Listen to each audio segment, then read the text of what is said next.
Hello friends, insurance plus technology స్పేస్లో ఉన్న టెర్లిమింట్ fintech solutions ఇప్పుడు ఐపీఓతో స్టాక్ మార్కెట్లో మన ముందుకు వస్తుందండి. అసలు ఈ కంపెనీ ఏం చేస్తుంది, IPO dates, price band, issue size, lot size, అలాగే జిఎంపి ఫైనల్గా అప్లై చేయాలా లేదా స్కిప్ చేయాలా అన్ని విషయాలు ఈ వీడియోలో క్లియర్గా మాట్లాడుకుందాం. Welcome to Gopi finance Telugu. నేను మీ గోపి.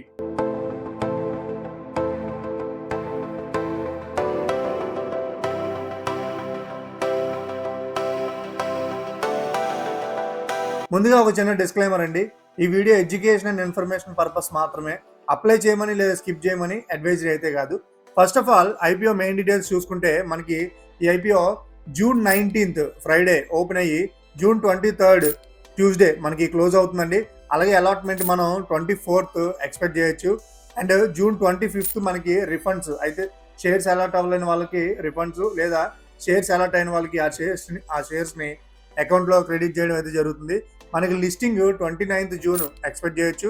అలాగే ఇది మనకి బోత్ బిఎస్సి అండ్ ఎన్ఎస్సిలో రెండింటిలో కూడా లిస్ట్ అవుతుంది అనమాట. ఇక price band, lot size, issue size మనం చూసుకుంటే ప్రైస్ బ్యాండ్ 144 రూపీస్ నుంచి 152 రూపీస్ వరకు ఉందండి. లాట్ సైజు 98 షేర్స్ ఉన్నాయి ఒక లాట్లో. ఇష్యూ సైజు అరౌండ్ 883 క్రోర్స్ అయితే ఉందండి. ఇందులో 660.72 క్రోర్స్ ఫ్రెష్ ఇష్యూ గాను, రిమైనింగ్ అంతా మొత్తం ఓఎఫ్ఎస్ గాను ఉందన్నమాట. ఇక రిజర్వేషన్ కోటా చూసుకుంటే, రిజర్వేషన్ అలొకేషన్ చూసుకుంటే క్యూఐబి ఎక్కువ భాగం 75% క్యూఐబికి ఇచ్చారండి. అండ్ నెక్స్ట్ ఎన్ఐఐ ఆర్ హెచ్ఎన్ఐకి 15%, రిటైలర్స్ అంటే మనలాంటి వాళ్ళందరికీ అంటే స్మాల్ ఇన్వెస్టర్స్ అందరికీ 10% మాత్రమే ఇచ్చారు. అంటే మనకు ఖచ్చితంగా కాంపిటీషన్ అయితే హెవీగా ఉండే ఛాన్స్ అయితే ఉందండి. ఇక కంపెనీ బిజినెస్ మోడల్ చూసుకుంటే ఈ కంపెనీ టెర్లిమింట్ ఫిన్టెక్ ఒక ఇన్స్యూటెక్ ప్లాట్ఫామ్ అనమాట. అంటే సింపుల్గా చెప్పాలంటే ఇన్సూరెన్స్ పాలసీస్ని డిజిటల్ ప్లాట్ఫామ్ ద్వారా customers, insurance advisors, insurance company మధ్య కనెక్ట్ చేసి ఒక బిజినెస్ మోడల్ అనమాట. Company mainly health insurance, life insurance, car and bike insurance, term insurance, investment or tax planning products, mutual funds and loans కూడా ప్లాట్ఫామ్లో offer చేస్తుంది అనమాట. ఇంకా సింపుల్గా చెప్పాలంటే ఇన్సూరెన్స్ అడ్వైజర్స్కి టెక్నాలజీ టూల్ అయితే ఇస్తుంది అనమాట. కస్టమర్స్కి డిఫరెంట్ ఇన్సూరెన్స్ ప్లాన్స్ని కంపేర్ చేసి బై చేసుకునే ఒక ప్లాట్ఫామ్ని ఇది అందిస్తుంది. ఈ కంపెనీ చాలా మంచి బిజినెస్ జోనర్ అండి. అలాగే ఈ కంపెనీ ఫైనాన్షియల్ డీటెయిల్స్ చూసుకుంటే మనం 2023లో కంపెనీ రెవెన్యూ అరౌండ్ 460.11 క్రోర్స్గా ఉందండి. అండ్ నెక్స్ట్ 23లో లాస్ ఏదైతే ఉందో లాస్ 288.18 క్రోర్స్గా ఉంది లాస్. అలాగే 24లో రెవెన్యూ అరౌండ్ 119.12 క్రోర్స్గా ఉంటే అదే 24లో లాస్ 193.35 క్రోర్స్ అయితే ఉందండి. 25లో 693.21 క్రోర్స్ రెవెన్యూ ఉంటే 194.11 క్రోర్స్ లాస్ అయితే ఇది రిపోర్ట్స్ చెప్తున్నాయి లాస్ ఉందని చెప్పేసి. అలాగే డిసెంబర్ పీరియడ్ వరకు 2025 చూసుకుంటే 748.91 క్రోర్స్ మనకి రెవెన్యూ చూపిస్తే రిపోర్ట్స్ ప్రకారం లాస్ 187.39 క్రోర్స్ అయితే ఉందండి. సో రెవెన్యూ 25లో స్ట్రాంగ్ జంప్ ఇచ్చింది, కానీ కంపెనీ ఇంకా ప్రాఫిట్లోకి అయితే రాలేదు. లాసెస్ రెడ్యూస్ అవుతున్నట్లు కనిపించిన ప్రాఫిటబిలిటీ జర్నీ అనేది ఇంకా ఈ కంపెనీకి స్టార్ట్ కాలేదు, పెండింగ్లోనే ఉందని చెప్పుకోవచ్చు అనమాట. ఇక మినిమం ఇన్వెస్ట్మెంట్ చూసుకుంటే మనం ఈ ఐపీఓలో అప్లై చేయడానికి ఎంత ఇన్వెస్ట్ చేయాలి చూసుకుంటే అప్పర్ బ్యాండ్ మనం మాట్లాడుకున్నట్టు 152 రూపీస్ తీసుకున్నాం అనుకోండి. ఒక లాట్లో 98 షేర్స్ అయితే ఉన్నాయి.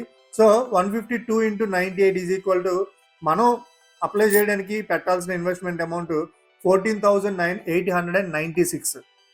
సో ఈ ఐపీఓ మనీని ఎక్కడ యూజ్ చేస్తారు? ఇక్కడ వీళ్ళు కొంత మనీ అయితే కలెక్ట్ చేస్తున్నారు కదండి, అందులో కొంత మనీని ఫ్రెష్ ఇష్యూకి యూజ్ చేస్తున్నారు కదా. సో ఆ ఫ్రెష్ ఇష్యూలో ఎక్కడెక్కడ యూజ్ చేస్తున్నారు అంటే క్లౌడ్ అండ్ సర్వర్ ఇన్ఫ్రాస్ట్రక్చర్ ఎక్స్పెన్సెస్కి, అలాగే technology and product development team salary ఎక్స్పెన్సెస్కి, మార్కెటింగ్ అండ్ బ్రాండ్ బిల్డింగ్ యాక్టివిటీస్కి, లీజ్ పేమెంట్ ఆబ్లిగేషన్స్కి, only owned subsidiary TIB working capital రిక్వైర్మెంట్స్కి, అలాగే ఫ్యూచర్ అక్వైజేషను, ఇన్ఆర్గానిక్ గ్రోత్ ఆపర్చునిటీస్కి అండ్ జనరల్ కార్పొరేట్ పర్పస్ కోసం వీళ్ళు కలెక్ట్ చేస్తున్న ఈ అమౌంట్ని అయితే యూజ్ చేయడం అయితే జరుగుతుందండి. అంటే IPO money mainly technology infrastructure plus growth plus marketing అలాగే వర్కింగ్ క్యాపిటల్ కోసం యూజ్ చేస్తున్నారు అనమాట. ఇప్పుడు అందరికీ ఇష్టమైన టాపిక్ జిఎంపీని చూసే మనం కొన్ని డెసిషన్స్ అయితే తీసుకుంటాం కదా. ఇక్కడ జిఎంపీ విషయంలో కొన్ని సోర్సెస్ కొన్ని చూపిస్తున్నాయండి. ఒక సోర్స్లో జిఎంపి 0 రూపీస్ చూపిస్తుంటే మరొక సోర్స్లో 13 రూపీస్గా చూపిస్తుంది. అయితే మనం జిఎంపి మీద పూర్తిగా డిపెండ్ అవ్వాల్సిన అవసరం అయితే లేదు. చివరి వరకు చూసి మార్కెట్ ట్రెండ్ ప్రకారం జిఎంపి ఎప్పుడైనా చేంజ్ అయ్యే ఛాన్సెస్ ఉన్నాయి. అయితే అటు పెరగచ్చు, లేకపోతే తగ్గే ఛాన్సెస్ కూడా ఉన్నాయి. సో జిఎంపిని ఒక ప్రిడిక్షన్ ప్రకారమే తీసుకోవాలి. దాని మీద డిపెండ్ అయ్యి మనం అప్లై చేయకపోవడం అనేది పూర్తి డెసిషన్, 100% డెసిషన్ అనేది తీసుకోలేము అనమాట. ప్రజెంట్ జిఐపి అయితే 0 to 13 రూపీస్ అయితే చూపిస్తుంది అనమాట ఒక్కొక్క రిపోర్ట్ ప్రకారం అనమాట. ఇక ఈ కంపెనీలో ఏమైనా అప్లై చేయడానికి ఏమైనా పాజిటివ్ పాయింట్స్ ఉన్నాయా? ఎస్, కొన్ని పాజిటివ్ పాయింట్స్ అయితే ఉన్నాయండి.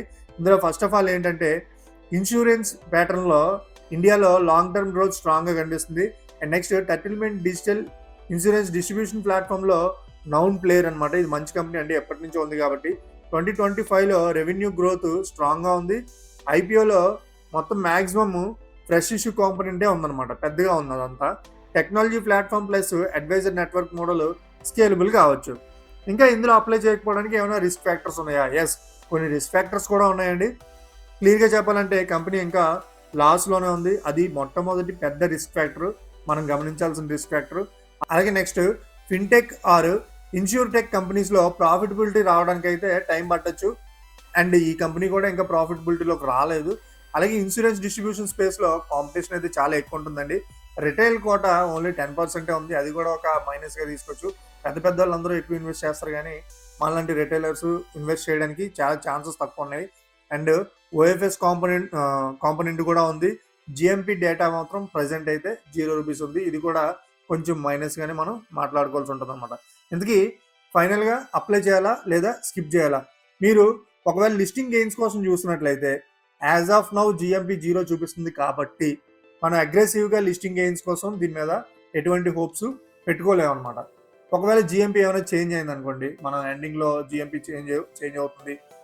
అలాగే కంపెనీ రెవెన్యూ ఉంది అంటే ప్రాఫిట్లో లేకపోయినా రెవెన్యూ ఉంది అని మీరు నమ్మగలిగితే మీరు లిస్టింగ్ గెయిన్స్ కోసం అయితే అప్లై చేయొచ్చు. ఒకవేళ లాంగ్ టర్మ్ ఇన్వెస్టర్స్ అయితే బిజినెస్ మోడల్ ఇంట్రెస్టింగ్గా ఉంది. అలాగే ఇన్సూరెన్స్ డెస్టినేషన్ స్టోరీ సపోర్టివ్గా ఉంది. రెవెన్యూ గ్రోత్ కూడా స్ట్రాంగ్గా కనిపిస్తుంది, కానీ కంపెనీ ఇంకా లాస్ మేకింగ్లో ఉంది కాబట్టి కాంపిటీషన్ ఎక్కువగా ఉంది. అలాగే వాల్యుయేషన్ కంఫర్ట్ కూడా ఒకసారి మీరు చెక్ చేసుకోవాల్సి ఉంటుంది అనమాట, లాంగ్ టర్మ్ కోసం వెయిట్ చేసినట్లయితే. సింపుల్గా నా కన్క్లూజన్ ఏంటంటే గ్రోత్ స్టోరీ స్ట్రాంగ్ ఉంది. ఫిన్టెక్ ఇన్సూర్టెక్ థీమ్ అయితే ఇంట్రెస్టింగ్గా ఉంది.